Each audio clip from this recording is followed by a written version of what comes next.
Bonjour à tous, je suis Gilles Mansillon, je viens à vous aujourd'hui pour continuer de parler de psychologie transcendantale, des choses spirituelles. Et je pensais que ça pourrait être important de revenir sur ces quatre grands principes éternels qu'on va découvrir, qui vont nous aider à transcender toute notre connaissance scientifique. C'est des principes parce que la connaissance de la loi naturelle, comment les choses fonctionnent dans la vie et l'univers, c'est vraiment ce que l'on recherche à travers la science, découvrir la vérité. Et il y a des choses que l'on ne connaît pas encore. Si on connaissait la loi naturelle, on serait déjà élevé notre conscience serait élevée. Et donc ces principes naturels sont relativement faciles à comprendre. Après ça, c'est chacun qui doit pouvoir les adapter, voir comment on s'adapte à ces principes. Et mais il n'y a pas besoin de faire des explications mathématiques ou d'aller à l'école et de passer par des raisonnements pour comprendre ces principes. Ces quatre principes sont des principes qui sont déjà connus, ont déjà été expliqués. Hein, mais ces quatre grands principes, le premier de ces grands principes, c'est relatif à la loi de l'un, c'est le principe de l'inclusion. C'est-à-dire, dans la vie, on nous explique, c'est une évidence que quand on grandit dans cette société, on nous apprend que la vie est à l'extérieur de nous. Et il faut aller se battre à l'extérieur pour obtenir ce que l'on a besoin. Hein. Alors qu'en réalité, ce principe de l'inclusion nous explique que nous sommes inclus dans la vie et que la vie est à l'intérieur de nous.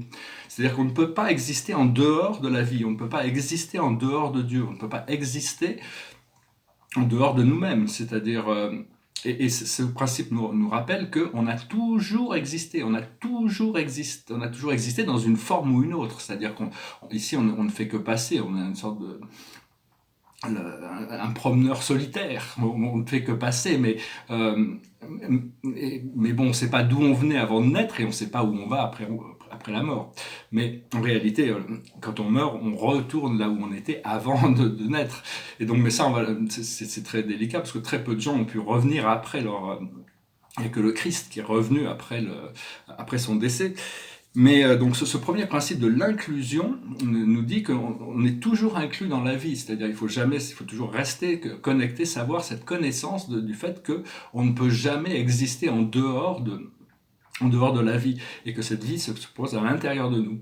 Le deuxième grand principe, c'est le principe de l'un. C'est savoir que tout est un et un est tout. Tout est fait de l'un. C'est-à-dire que nous sommes cet un. Pour nous, nous sommes au centre de nous-mêmes et nous sommes au centre de la vie. Et cette nature réelle, c'est la divinité, c'est Dieu. Et cette divinité doit être trouvée à l'intérieur pour mais rien n'est séparé de tout ça, et que toutes les choses et tous les êtres sont l'un, c'est-à-dire que ça arrive à dépasser les niveaux de dualité, revenir sur des choses réelles, hein, sur la réalité des choses, même si l'esprit mental, l'esprit critique créera toujours des séparations, des divisions dans son analyse. Et donc c'est ce qui rend les choses beaucoup plus difficiles pour pouvoir accepter, mais toute la vie qu'on peut regarder, il y a une connexion naturelle à tous les êtres et toutes les choses que l'on partage. Hein. Donc ce deuxième grand principe, c'est que tout est un et un est tout. Le troisième grand principe, c'est la loi de cause à effet. La loi du karma, la loi de l'attraction. C'est-à-dire que tout ce que l'on donne, on le reçoit. Tout ce que l'on produit, on le récolte. C'est-à-dire, c'est vraiment il n'y a pas le choix. C'est tout fonctionne de manière circulaire. Donc et tout ce qui est activé dans notre vibration, que l'on a activé par le passé, va continuer à être activé jusqu'au moment où on trouve une résolution à ces choses. Et à partir de là, on peut commencer à créer des choses. On est conscient de notre création, on subit pas le passé dans notre création inconsciente, parce que moi j'ai passé une année de test un petit peu, c'était tous ces tests qui arrivent pour tout le monde. Enfin, une fois qu'on a passé les tests, c'est-à-dire que on peut assister les autres dans leurs tests, leur faire comprendre que ce n'est que des tests pour nous préparer, construire notre caractère pour devenir plus des créateurs conscients. Et donc ce grand principe, c'est un principe connu, la loi du karma, la loi de l'attraction. Il y a un autre principe qui doit être associé à cela, c'est la loi de la grâce. La loi de la grâce nous explique c'est des choses qui viendront progressivement, mais nous explique que la loi de l'amour inconditionnel transcende le karma. Si on arrive à pardonner, le Christ nous a appris le pardon inconditionnel, se pardonner soi-même pour les erreurs que l'on a faites et le mal qu'on a pu faire aux autres inconsciemment, ou même consciemment. Si on réalise de quelque chose, il faut se pardonner à soi-même et faire amendement. Ou pardonner aux autres qui nous ont heurtés inconsciemment ou consciemment. C'est ça qui nous libère. Et le quatrième grand principe, c'est que tout est en éternel changement, except Dieu, la source qui ne change pas. Il ne peut jamais changer. Donc c'est vraiment des lois, des principes qui nous permettront d'établir une base pour arriver à élever notre conscience et atteindre des nouveaux niveaux de création.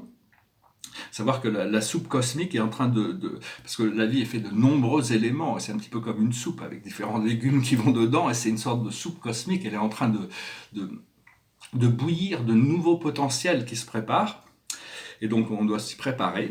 Donc voilà, hein, on est en train de... J'espère que ces principes sont des choses vraiment qui vont pouvoir nous permettre vraiment de nous élever dans notre conscience une fois qu'on aura les intégrés, qu'on les aura intégrés à l'intérieur de notre expérience journalière, disons. Je vais tirer quelques cartes avec ce...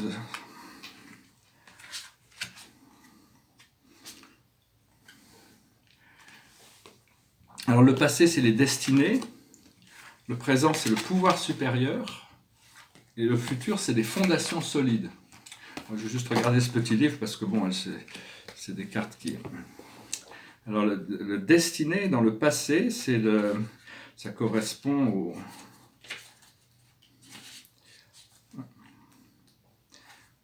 Le destin, le karma, accepter qu'il y a des choses que vous ne pouvez pas changer, et savoir quelles sont ces choses. C'est-à-dire, il y a des choses, il faut arriver à lâcher prise, avoir confiance. C'est pas la peine d'essayer de changer, c'est très stoïque aussi. Il faut affecter on doit mettre notre volonté, appliquer notre volonté sur les choses qui sont dans notre pouvoir et lâcher prise sur ces choses qui ne sont pas dans notre pouvoir. Et donc, c'est d'arriver à comprendre quelles sont ces choses. La sagesse, c'est d'arriver à savoir quelles sont les choses sur lesquelles on a du pouvoir et ces choses sur lesquelles on n'a pas de pouvoir. Dans le présent, on a le pouvoir supérieur, c'est-à-dire le contact conscient avec un pouvoir supérieur, la présence du divin, voir l'énergie de la source en toute chose, s'engager dans un partenariat avec l'esprit. Donc, une fois qu'on a créé cette connexion solide, on peut commencer à co-créer avec l'esprit. Et dans le futur qui arrive, parce que bon, le passé, présent et le futur sont toujours connectés, hein, de toute manière, même bien qu'il n'y ait que le présent qui existe, mais dans le présent, c'est là où le passé et le futur se rencontrent, hein, le présent. Fondation solide, un beau travail en progression, donc voilà, les choses avancent. Sur les choses sur lesquelles on est en train de travailler actuellement, c'est la carte 33, c'est le chaos et les conflits. On doit éliminer le chaos, on doit le plus possible, on doit rentrer dans la grâce et la facilité, demander à ce que la transition se fasse avec grâce et facilité. Ici, ça dit désordre, dialogue de sourds avec quelqu'un d'autre, la tension des contraires, la valeur du chaos avant l'ordre. Donc c'est le conflit, le I Ching nous enseigne, le conflit ne doit jamais arriver au bout. Il ne faut pas prouver qu'on a raison. Si on rentre en conflit, on doit s'arrêter à mi-chemin, laisser les gens croire qu'ils ont raison. C'est mieux de laisser les autres croire qu'ils ont raison plutôt que de ramener à un aboutissant dans un conflit. Il n'y a aucune valeur à aller pousser les conflits, c'est tous des choses d'ego. Donc on est en train de travailler là-dessus pour retourner à cet ordre. Et l'aboutissant, c'est la symphonie inachevée. On va tirer une autre carte par-dessus après, parce que bon, la symphonie inachevée, c'est pas vraiment... c'est-à-dire, c'est la carte numéro 10. Affaire inachevée, une leçon incomplète.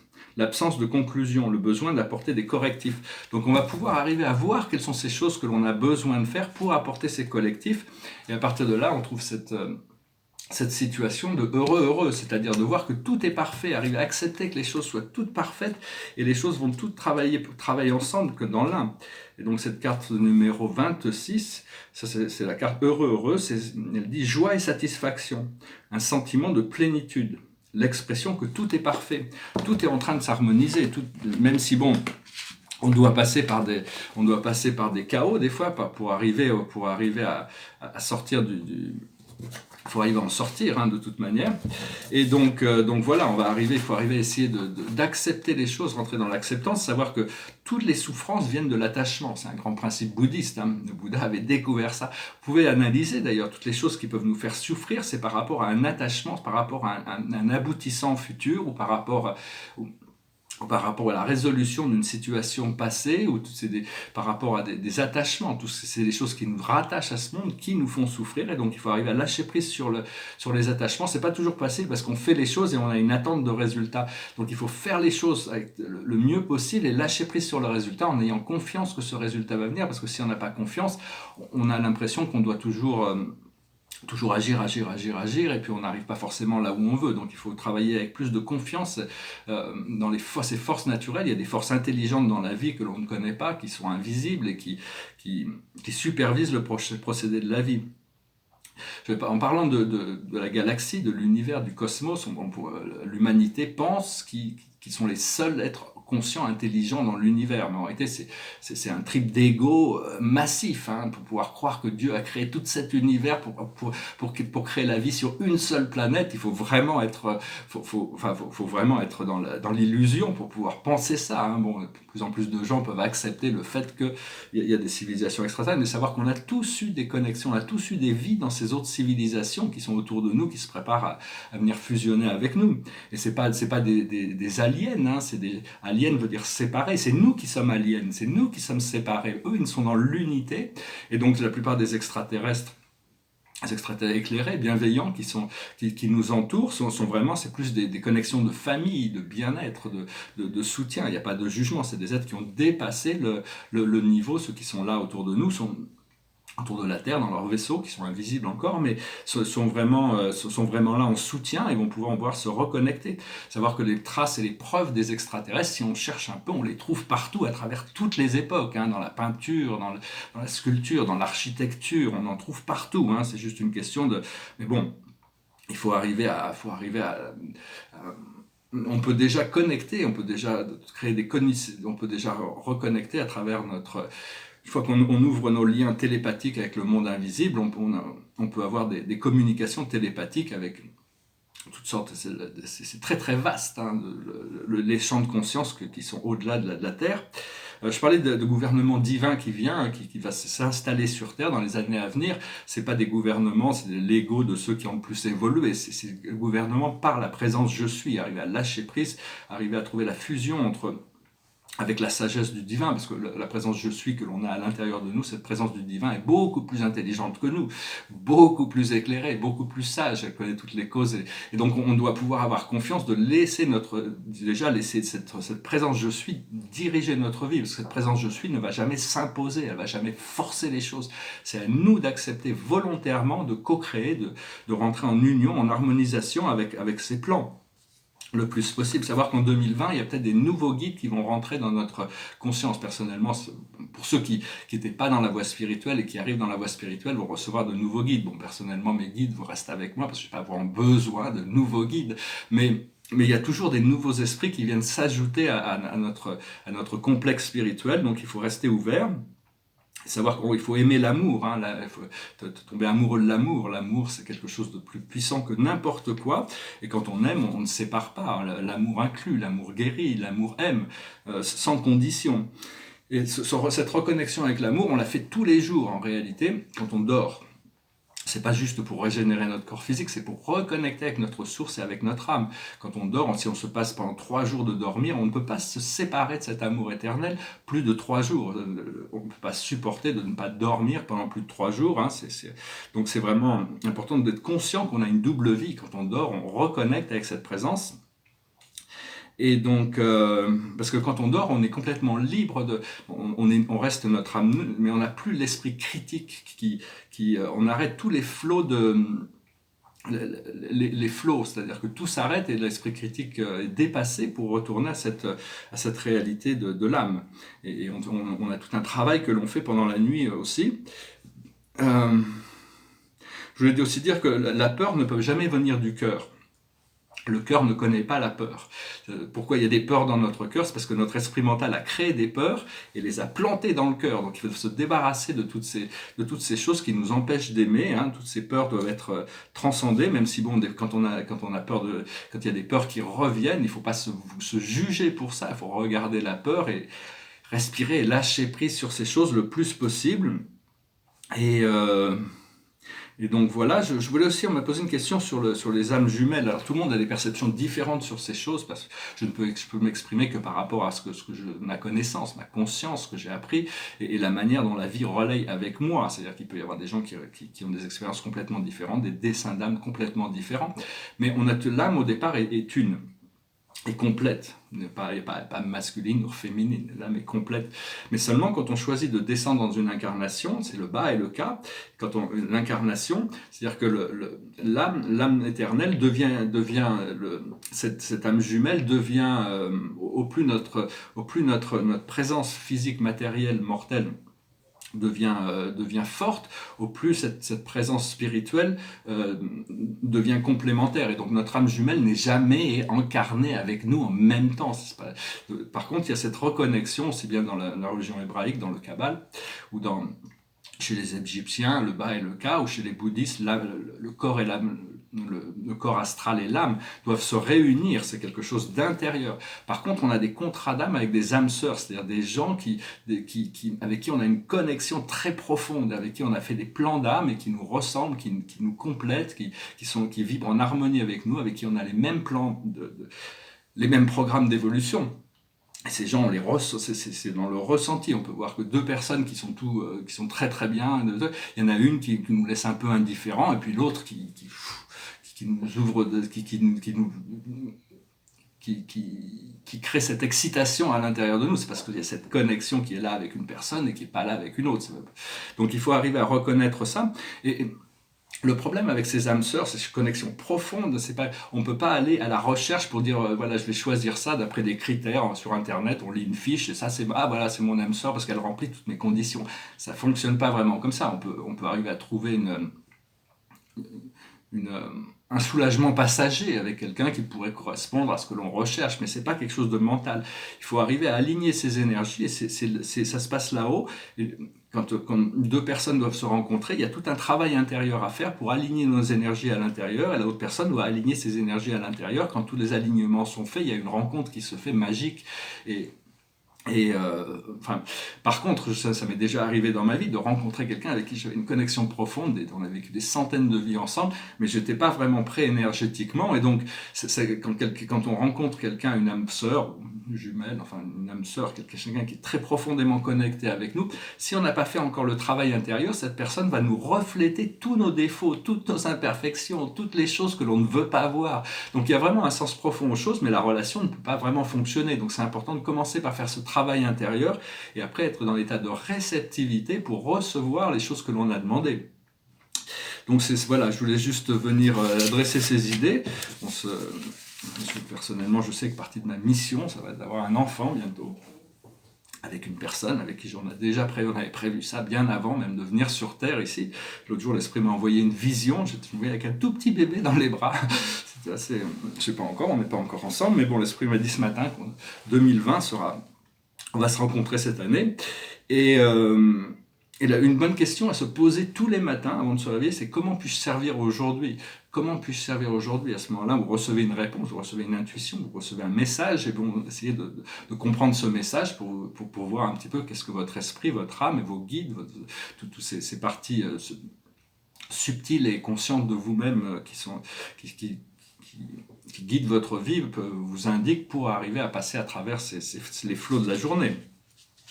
Donc voilà, je voulais venir vous saluer aujourd'hui. Je vais peut-être parler un peu plus d'astrologie. On se prépare, il va y avoir une pleine lune en Cancer avec une éclipse là dans quelques jours.